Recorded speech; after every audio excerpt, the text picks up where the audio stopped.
Shadows of occupation. Greece in ruins after World War II, the story begins in silence. An unnatural silence across the mountains and villages of Greece. The Second World War had ended, but for the people of Greece, peace never truly arrived. Instead, the land was left broken, starved, and waiting for the next storm. During the brutal years of Axis occupation, 1941 to 1944, Greece had been ravaged more than most.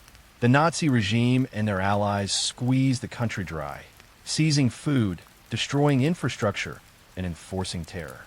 Entire villages were burned as punishment for resistance. In Kalavrita, in December 1943, the German army massacred over 500 men and boys, leaving behind only ashes and weeping survivors. Starvation also became a weapon. In Athens, the Great Famine of 1941 to 42 killed an estimated 300,000 people. Families buried loved ones in shallow graves. Children wandered the streets, skeletal and silent. But amidst the horror, resistance took root. The mountains of Greece became the home of fighters who refused to bow to foreign rule. Among them rose the WWII, Greek People's Liberation Army, the military wing of the leftist resistance movement EM. These partisans fought the Germans with guerrilla tactics, ambushing convoys, sabotaging railways, and rallying villagers with a vision of a free Greece built on equality and social justice. Yet even as they fought the occupier, divisions began to harden inside Greece itself. On one side were the communists, strengthened by their role in resistance and their appeal to the poor.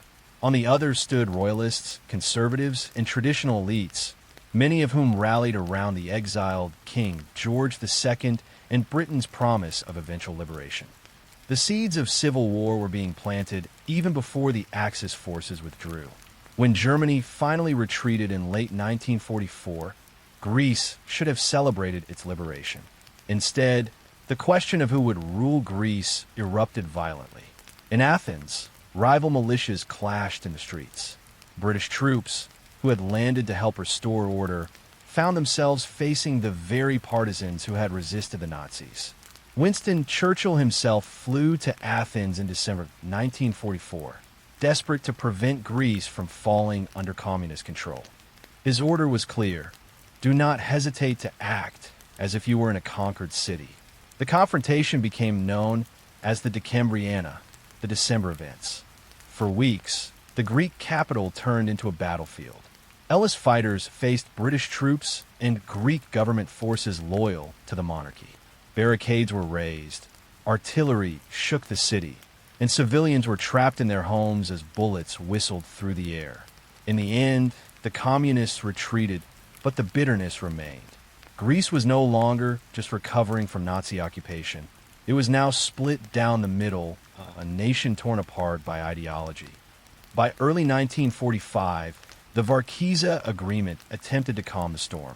The communists laid down their arms in exchange for promises of political freedom and amnesty. But almost immediately, the deal collapsed. Across the countryside, former resistance fighters were hunted, arrested, or even lynched by right-wing militias. Villages that had once flown the red flag of WWII now lived in fear of reprisals. Thousands of leftists fled into the mountains once again. The wounds of occupation had not healed, they had deepened. The country was also economically devastated. Roads were broken, railways destroyed, cities in ruins. The drachma currency had collapsed, leading to one of the worst cases of hyperinflation in modern European history. Families carried bags of near-worthless notes just to buy bread. Hunger still stalked the land, even in peace.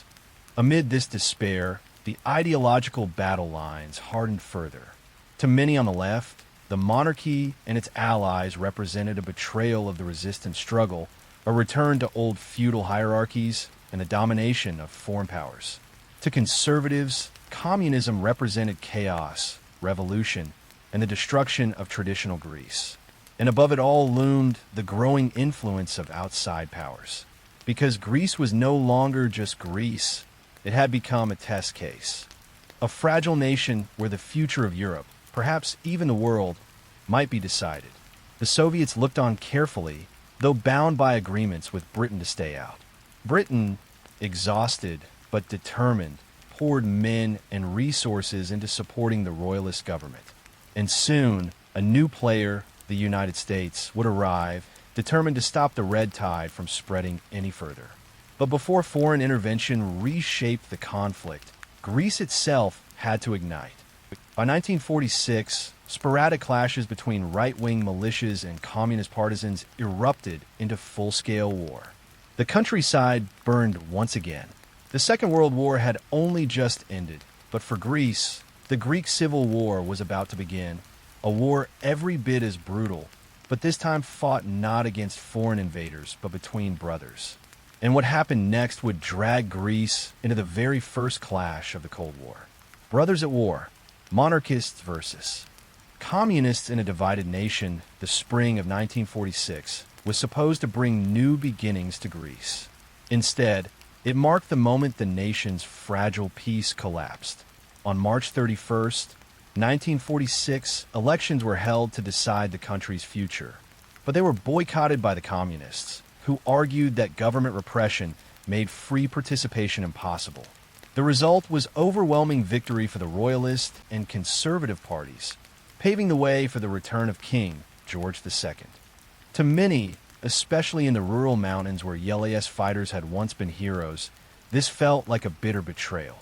That very night, as the election results came in, gunfire echoed in the northern town of Litakoro.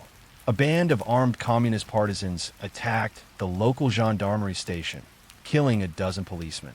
It was not the largest clash Greece had seen, but it was symbolic. This was not just protest. It was the first shot of a new war, the Greek Civil War. To Greece's, the battle lines were clear, yet heartbreaking.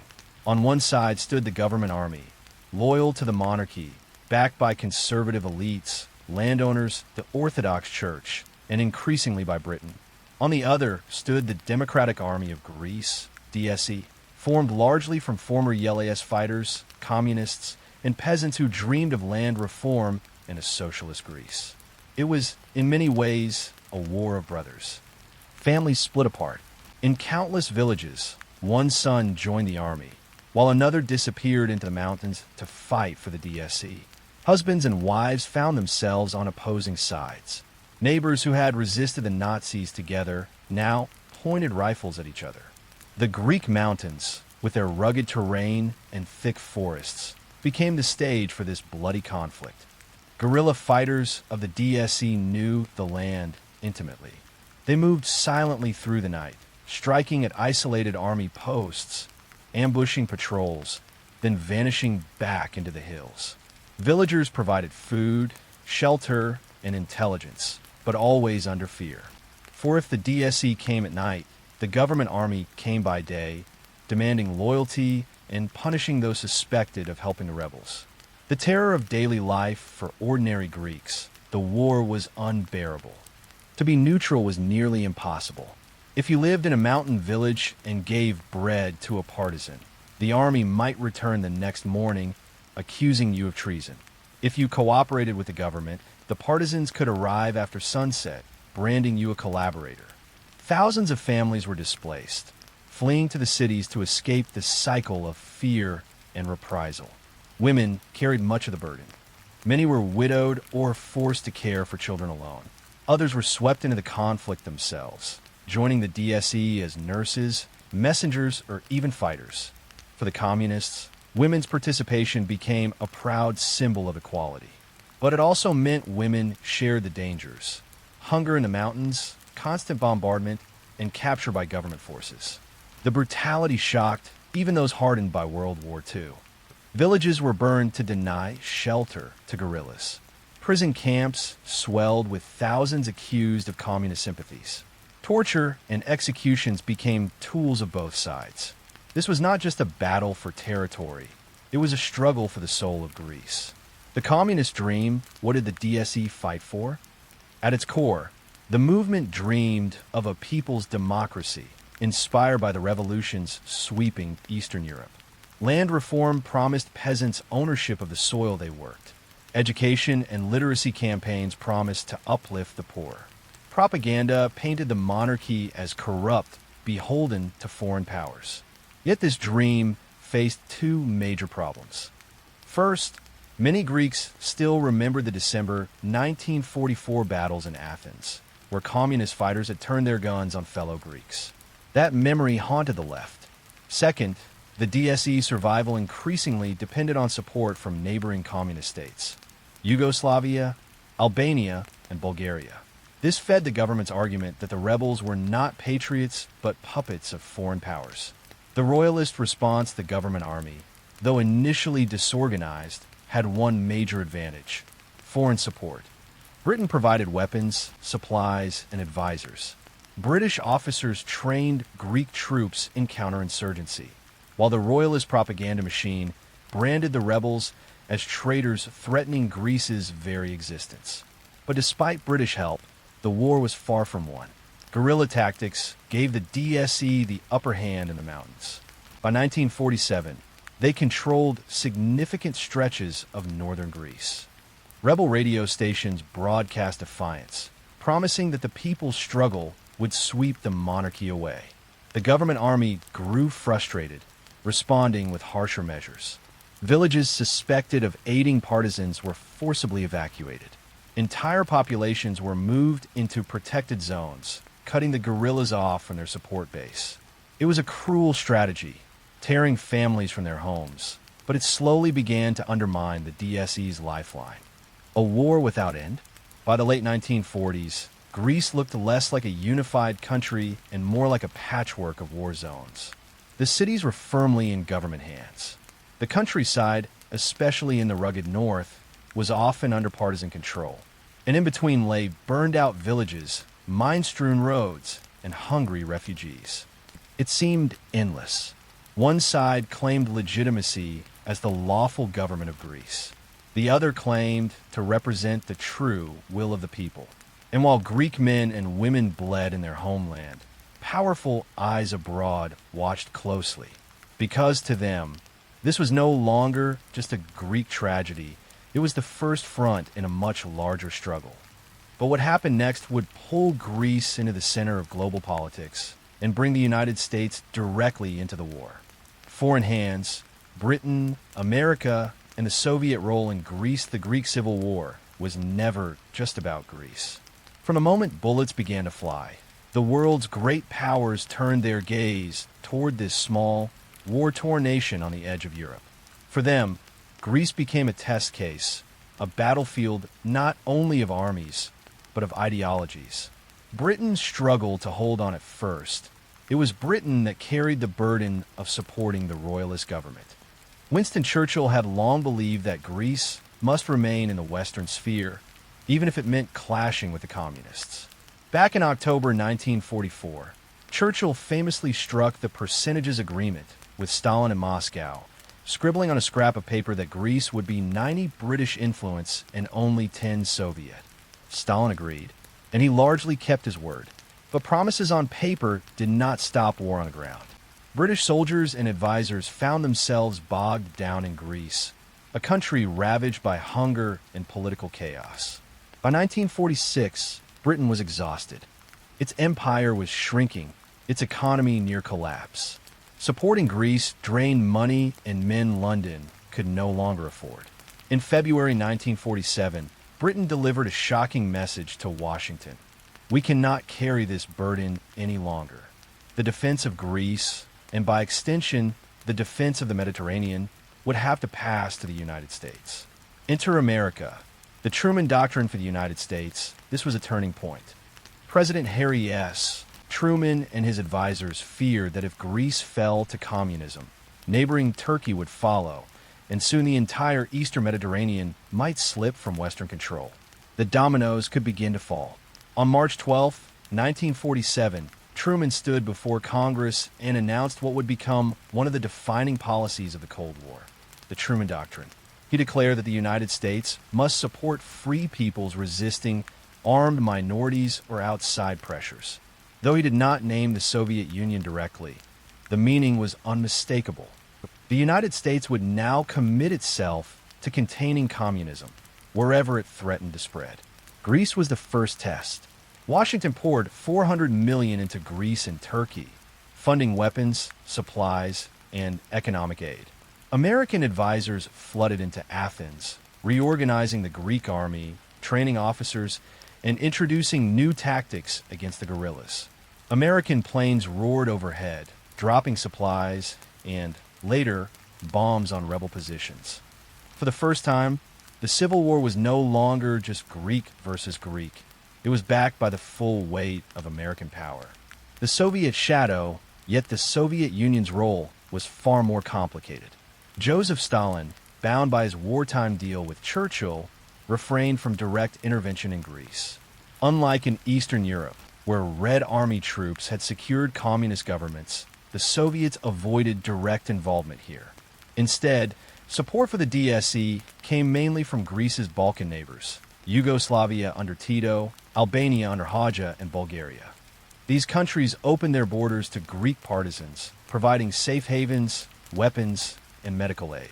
Rebel fighters slipped across the frontiers to regroup, then returned to strike inside Greece. Without this lifeline, the DSE could not have sustained its campaign. But even this support carried risks. The DSE became dependent on decisions made in Belgrade or Tirana. When Yugoslavia's Tito broke with Stalin in 1948 during the famous Tito-Stalin split, the rebels lost their most important backer. Supplies dried up. Safe passage across the Yugoslav border was suddenly closed. It was a devastating blow at the worst possible moment. Propaganda and global stakes, while bullets tore through Greek villages, propaganda shaped global opinion. American newspapers portrayed the conflict as a clear-cut struggle between freedom and communist tyranny. For Washington, Greece became a rallying cry. If we lose here, we may lose everywhere. On the other side, communist media painted the royalist government as corrupt, brutal, and enslaved to foreign masters. To them, the DSE fighters were patriots resisting imperialism. Across the world, leftist sympathizers collected funds and spoke out in solidarity with the Greek communists. But the truth on the ground was far more complex. Both sides committed atrocities. Both sides relied heavily on outsiders. And for ordinary Greeks, the war was less about global ideologies and more about surviving the night, keeping their families fed and hoping they would not be punished by whichever side happened to march through their village. America's hand tightens by 1948. American involvement went beyond money and advisors. U.S. influence shaped Greek military strategy. Aerial reconnaissance guided attacks on rebel strongholds. American-made artillery pounded mountain hideouts. And critically, the Greek National Army adopted new counterinsurgency tactics, scorched earth campaigns, forced relocations, and the systematic destruction of villages suspected of aiding rebels. The war became increasingly brutal.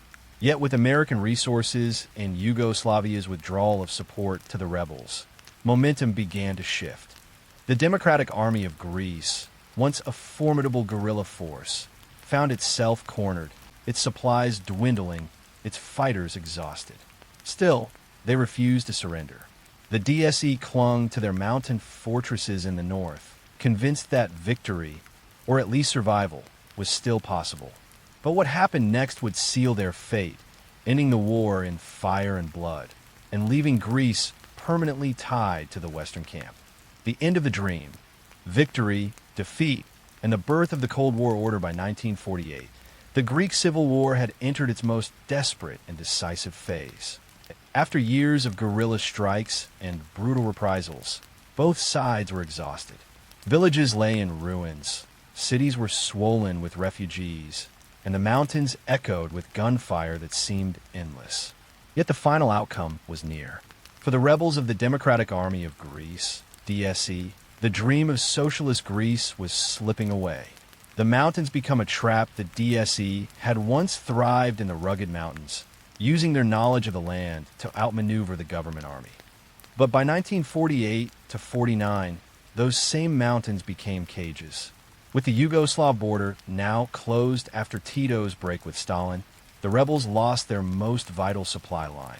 Albania and Bulgaria offered some support, but not enough to sustain a war. Ammunition dwindled, weapons rusted, and food grew scarce. Meanwhile, the Greek National Army, reorganized and rearmed with American help, gained strength. U.S. advisors pushed for modernization, improved logistics, better training, and most importantly, the use of overwhelming firepower. Air power now dominated the war. American-supplied aircraft bombed rebel positions relentlessly. No longer could the DSE move freely through the hills without being spotted and attacked from above. The government also escalated its Hearts and Minds campaign. Entire villages were emptied and relocated into controlled zones, cutting off guerrillas from civilian support. This counter-bandit strategy was harsh, tearing people from ancestral homes, but proved effective. Without food, shelter, or information from local peasants, the rebels were left increasingly isolated. The final battles, Grammos and Vitsi, the end, came in two climactic campaigns. In August 1949, the government launched a massive offensive against the DSE's strongholds in the Grammos and Vitsi mountain ranges near the Albanian border. Tens of thousands of government troops, backed by American artillery and aircraft, encircled the rebels.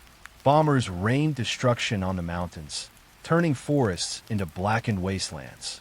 For weeks, the DSE held on, fighting with desperate courage.